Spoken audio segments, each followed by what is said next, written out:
Lu et signé. Lu et signé. Lu Et signé. Lu, lu lu et signé. lu Lu et signé. lu et signé. Lendemain, Edith Wharton, 1909. Au départ de Bologne, leur compartiment était complet. Mais à la première station après Milan, leur dernier compagnon les quitta. C'était un voyageur courtois qui avait tiré un déjeuner frugal d'un sac en tapisserie et les avait salués en se levant du coussin jonché de miettes. L'œil de Lydia suivit avec regret son paletot luisant jusqu'à ce qu'il eût disparu dans la foule des quémandeurs et des cochers de fiacre qui se tenaient aux abords de la gare. Puis elle regarda Ganette et saisit le même regret dans ses yeux. Tous les deux, ils étaient fâchés d'être seuls. « Partenza !» cria l'employé. Le train vibra sous la secousse des portières, fermé brusquement. Un garçon de buffet courut le long du quai avec un plateau de sandwich fossiles. Un porteur en retard jeta dans une voiture de 3e classe un paquet de châles et de cartons. L'employé répéta un « Partenza !»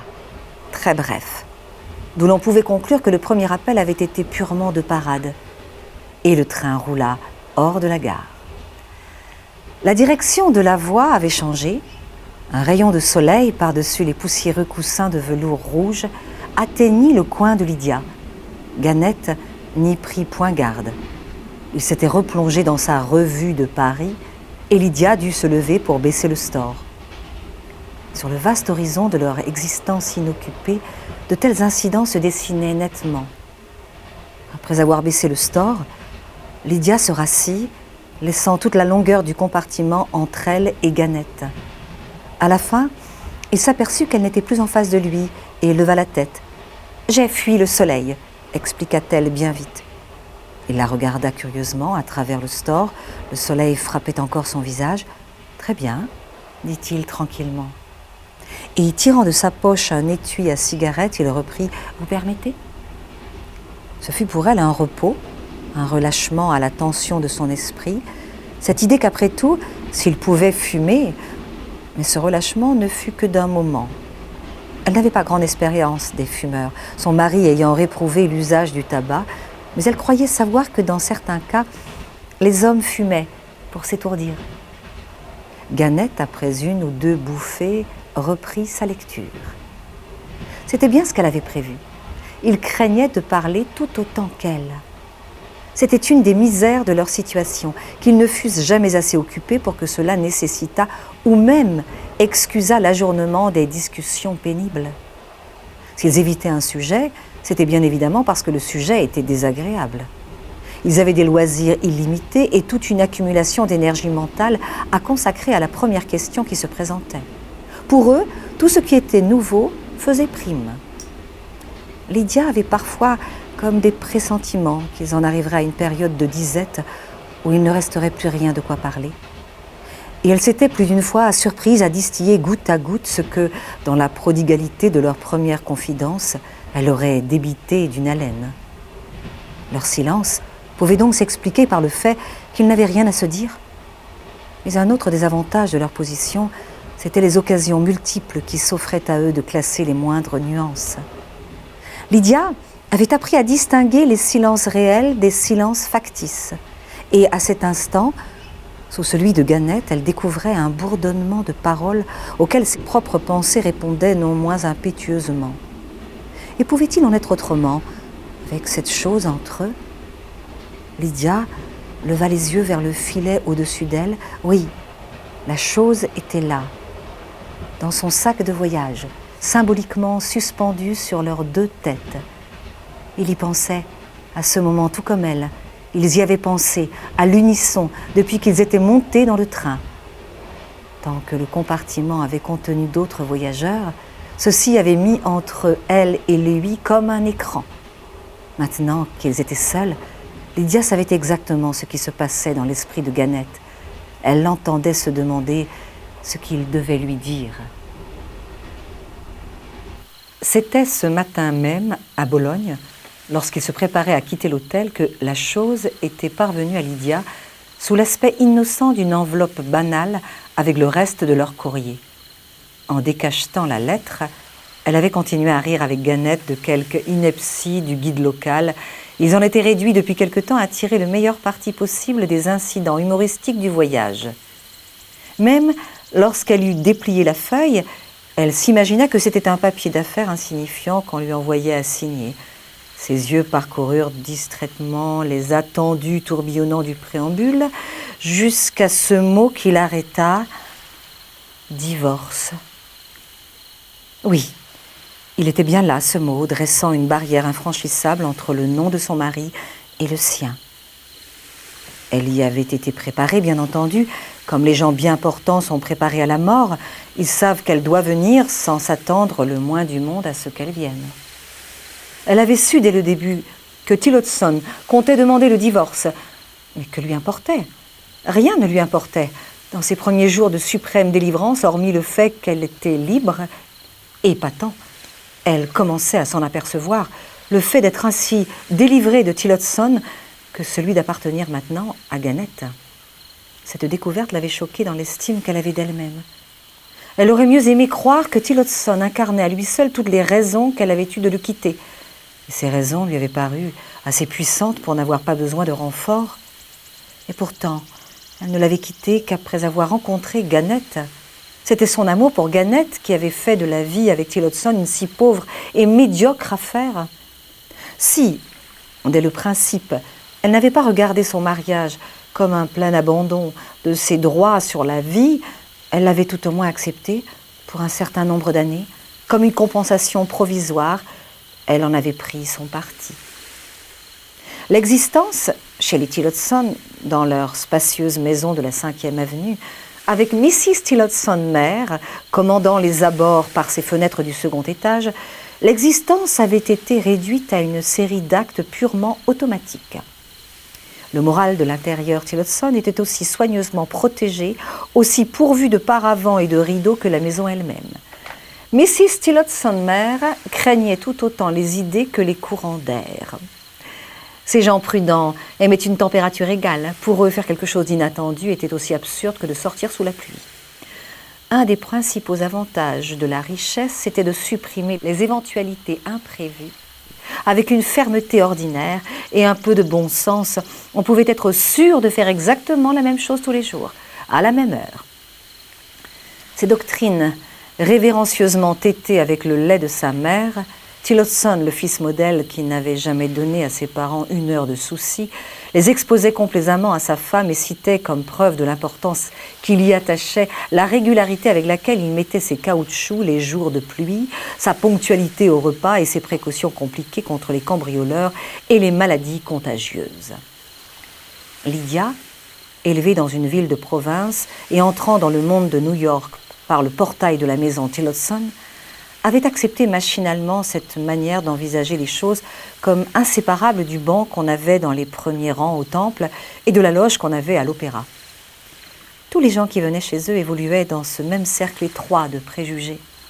C'était la société où, après dîner, les femmes comparent les prix exorbitants que leur coûte l'éducation de leurs enfants et conviennent que, malgré les nouveaux droits sur les vêtements importés de France, au bout du compte, il est meilleur marché de tout prendre chez Worth. Tandis que les maris, en fumant leurs cigares, se lamentent sur la corruption municipale et décident que, pour faire des réformes, il faut des hommes qui n'aient pas d'intérêt personnel en jeu. Cette façon de considérer la vie était devenue pour Lydia une chose toute naturelle. De même que la majestueuse voiture de sa belle-mère lui semblait le seul moyen de locomotion possible et que le sermon d'un élégant presbytérien chaque dimanche était l'inévitable expiation à subir pour s'être ennuyée pendant les 6 jours de la semaine. Avant de rencontrer Gannett, cette vie lui avait paru simplement monotone. Mais depuis lors, elle ressemblait, cette vie, à une de ces tristes gravures de Cruikshank, où tout le monde est laid et se livre à des occupations vulgaires ou stupides. Il était naturel que Tillotson fût le premier à pâtir de cette optique nouvelle. Le voisinage de Gannett avait rendu Tillotson ridicule. Une part de ce ridicule retombait sur sa femme. Qu'elle y parût indifférente et Gannett soupçonnerait chez elle un manque de sensibilité dont elle devait, coûte que coûte, se justifier à ses yeux. Mais cela, elle ne le comprit que plus tard. Sur le moment, elle s'imagina tout simplement avoir atteint les limites de l'endurance. Dans la magnifique liberté que semblait lui conférer le seul acte de quitter Tillotson, la petite question de divorcer ou de ne pas divorcer ne comptait pas. Mais quand elle s'aperçut qu'elle n'avait quitté son mari que pour vivre avec Gannett, elle vit clairement le sens de tout ce qui touchait à leur relation. Son mari, en la rejetant, l'avait pour ainsi dire poussée dans les bras de Gannett. C'était ainsi que le monde envisageait la chose. Le degré d'empressement avec lequel Gannett la recevrait allait devenir le sujet d'intéressantes controverses autour des tables à thé et dans les cercles. Elle savait ce qu'on dirait d'elle. Elle l'avait entendu si souvent à propos d'autres. Ce souvenir la consterna. Les hommes parieraient probablement que Gannett ferait ce qu'il était convenable de faire. Mais les sourcils des femmes indiqueraient à quel point cette fidélité forcée leur paraîtrait sans valeur. Et après tout, elles auraient raison. Lydia s'était placée dans une situation où Gannett lui devait quelque chose, où galant homme, il était tenu de réparer. L'idée d'accepter une telle compensation ne lui avait jamais traversé l'esprit. La prétendue réhabilitation que serait un tel mariage, voilà pour elle la seule véritable honte. Ce qu'elle redoutait surtout, c'était d'avoir à s'expliquer avec Gannett, d'avoir à combattre ses arguments, à calculer malgré elle l'exacte mesure d'insistance par laquelle il chercherait à les lui imposer. Elle ne savait pas ce qui lui faisait plus horreur, qu'il insistât trop ou trop peu. Dans un cas pareil, le sens des proportions, même le plus fin, pouvait se trouver en défaut. Combien facilement il pouvait commettre cette erreur de prendre sa résistance à elle pour une épreuve de sa sincérité à lui. De quelque côté qu'elle se tournât, elle se heurtait à l'ironie des circonstances. Elle avait le sentiment exaspéré de s'être prise au piège de quelque mauvaise plaisanterie. Au fond de toutes ces préoccupations, il y avait la crainte de ce que Gannett pouvait penser. Tôt ou tard, naturellement, il faudrait qu'il parlât. Mais qu'il pût penser un moment que ses paroles auraient le moindre effet, Lydia, en attendant, trouvait cela simplement insupportable.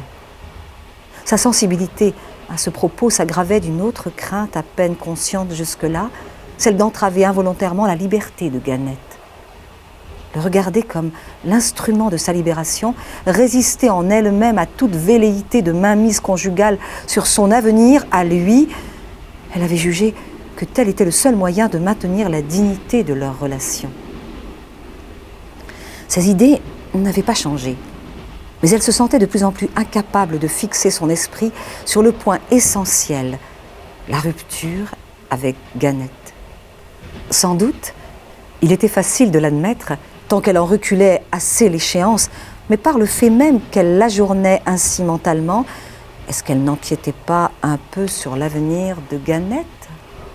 Il faudrait qu'elle eût le courage de discerner le moment où, par un mot ou un regard, leur association volontaire se transformerait en esclavage d'autant plus dur qu'il ne serait fondé sur aucune de ces obligations communes qui assurent l'équilibre du mariage le plus défectueux. Lorsqu'à la gare suivante, un employé ouvrit la portière, Lydia se recula pour faire place à l'intrus qu'elle espérait, mais personne ne monta. Et le train continua de rouler paresseusement à travers les blés printaniers et les taillis en bourgeons. Elle commençait à espérer que Gannett parlerait avant le prochain arrêt. Elle le guettait furtivement, songeant à revenir s'asseoir en face de lui. Mais la manière dont Gannett s'absorbait dans sa lecture était vraiment trop voulue. Lydia ne bougea pas. Elle ne l'avait jamais vu lire avec un air si évident de repousser toute interruption. À quoi pouvait-il bien penser ? Pourquoi avait-il peur de parler ? Ou bien redoutait-il la réponse qu'elle lui ferait ? Le train s'arrêta pour laisser passer un express. Gannett posa son livre et regarda par la fenêtre. Tout à coup, Il se tourna vers Lydia en souriant. « Voici une charmante vieille villa, dit-il. » Ce ton aisé fut un soulagement pour elle. Elle lui répondit par un sourire en traversant pour venir à lui.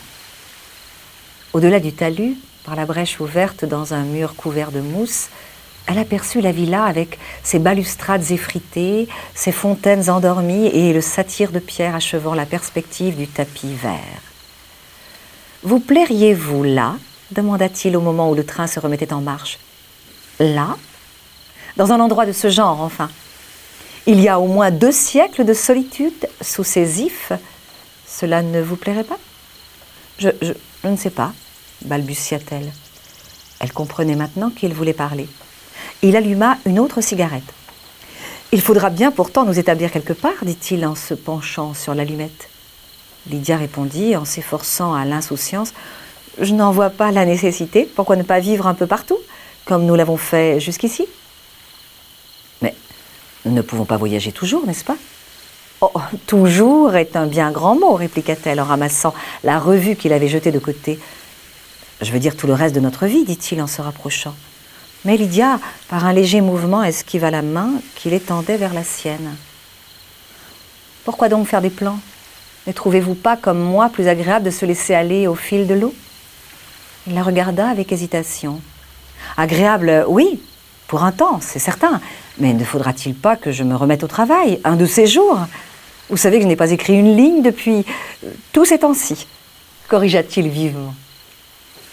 Elle tourna vers lui un visage rayonnant de sympathie et de remords. « Oh, si c'est là ce que vous voulez dire, si vous désirez écrire, il faut bien entendu que nous nous arrêtions quelque part, comme je suis sotte de n'y avoir pas pensé plus tôt. Où irons-nous ? Où pensez-vous pouvoir le mieux travailler ? Il ne faut plus perdre de temps. » Il hésita encore. « J'avais pensé à une villa dans ces parages. Personne ne nous ennuierait. C'est calme. Cela vous irait-il ? » « Mais oui !» Elle se tut et regarda d'un autre côté. « Cependant, je croyais... Ne m'avez-vous pas dit une fois que votre meilleur travail, vous l'aviez fait au milieu de la foule, dans les grandes villes ? Pourquoi nous enfermer dans un désert ?» Ganette ne répondit pas tout de suite. À la fin, tout en évitant son regard aussi soigneusement qu'elle évitait le sien, « Ce ne serait peut-être plus la même chose à présent, répondit-il. Je ne peux rien dire naturellement avant d'avoir essayé. Un écrivain ne devrait pas être dépendant de son milieu. C'est une erreur de se laisser aller à de telles complaisances envers soi-même. Et je pensais que, pour les premiers temps au moins, vous préféreriez être... » Elle le regarda en face. « Être quoi ? Eh bien, mais être tranquille, je veux dire... » « Que voulez-vous dire par les premiers temps ?» interrompit-elle. Il se tut de nouveau, puis... « Je veux dire, après notre mariage. » Elle eut un haut le corps et se tourna vers la fenêtre. « Merci, » répliqua-t-elle sèchement. « Lydia » s'écria-t-il décontenancé. Et Lydia eut, jusqu'au plus profond de son être, la sensation qu'il avait commis l'inconcevable, l'impardonnable erreur d'anticiper son consentement. Le train continuait son vacarme, tandis que Ganette prenait à tâtons une 3e cigarette. Lydia se taisait toujours. « Je ne vous ai pas fâché, risqua-t-il enfin sur le ton d'un homme qui cherche sa voix. Elle secoua la tête avec un soupir. « Je croyais que vous compreniez, gémit-elle. » Leurs yeux se rencontrèrent et elle revint se blottir auprès de lui. « Voulez-vous savoir comment ne pas me fâcher ? En tenant pour acquis, une fois pour toutes, que vous m'avez dit ce que vous aviez à me dire sur cette odieuse question, que j'ai fait de même, et qu'ainsi nous nous retrouvons juste au point où nous en étions ce matin avant que cet exécrable papier vint tout gâter entre nous. » « Tout gâter entre nous ? Que diable voulez-vous dire ? N'êtes-vous pas heureuse d'être libre ? J'étais libre avant. Pas de m'épouser. Mais je ne veux pas vous épouser, s'écria-t-elle. Elle le vit pâlir. « Pardonnez mon manque de perspicacité, dit-il lentement. J'avoue que je ne vois pas où vous voulez en venir. En avez-vous assez ? Ou bien ai-je été simplement un prétexte à votre départ ? Peut-être aviez-vous peur de voyager seule ? Est-ce cela ? Et maintenant vous voulez me lâcher ?» Sa voix était devenue rauque. « Vous me devez une réponse franche, vous savez. Pas de pitié, je vous en prie. Les yeux de Lydia se remplirent de larmes tandis qu'elle s'inclinait vers lui. Ne voyez-vous pas, dit-elle, que c'est parce que je vous aime, parce que je vous aime tant. Oh, Ralph, ne comprenez-vous donc pas combien cela m'humilierait? Tâchez de vous mettre à ma place. Voyez quelle misère de devenir votre femme dans de pareilles conditions. Si je vous avais connue quand j'étais jeune fille, c'eût été un vrai mariage. Mais maintenant, cette fraude vulgaire à l'égard de la société, d'une société que nous méprisions et dont nous nous moquions pour entrer subrepticement dans une situation que nous avons volontairement quittée, ne voyez-vous pas que c'est un compromis indigne de nous? Ni vous ni moi ne croyons à l'abstraite sainteté du mariage. Nous savons tous les deux que point n'est besoin d'une cérémonie pour consacrer notre mutuel amour. Quelle serait donc notre raison de nous marier? Sinon la crainte secrète de chacun que l'autre n'échappe, ou bien le secret désir de regagner tout doucement, oh, tout doucement, l'estime des gens dont nous avons toujours haï et bafoué la moralité conventionnelle.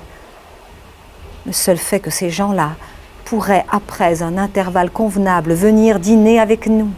Oui, ces femmes qui pérorent sur l'indissolubilité du mariage et qui me laisseraient aujourd'hui mourir dans le ruisseau parce que je vis dans le péché. Est-ce que cela ne vous dégoûte pas plus que de les voir nous tourner le dos maintenant? Je peux supporter d'être ignorée par elles, mais je ne pourrais pas supporter leur visite quand elles viendraient me demander ce que je compte faire, si je compte aller voir cette malheureuse madame une telle. Elle s'arrêta. Ganette gardait un silence perplexe. Vous jugez des choses trop théoriquement, dit-il enfin d'une voix lente. La vie n'est faite que de compromis. La vie dont nous nous sommes évadés, oui, si nous avions consenti à les accepter, ces compromis. Elle rougit. Nous aurions pu continuer de nous rencontrer au dîner de Mrs. Tillotson. Il sourit légèrement. Je ne pensais pas que nous étions partis pour fonder un nouveau système de morale. Je croyais que c'était parce que nous nous aimions.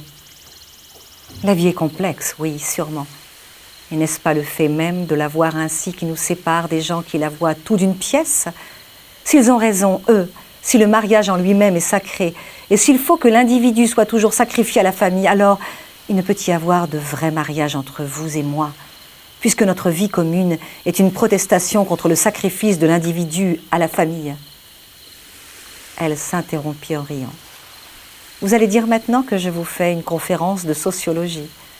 Chacun agit bien entendu comme il peut, tiraillé par toute espèce de fil invisible, mais au moins rien ne nous force à faire semblant, pour des avantages mondains, de souscrire à un credo qui méconnaît la complexité des motifs humains, classe les gens par des signes arbitraires et met à la portée de tous l'honneur de figurer sur la liste de Mrs. Tillotson. Il peut être nécessaire que le monde soit régi par des conventions, mais si nous y croyions, pourquoi nous en sommes-nous affranchis?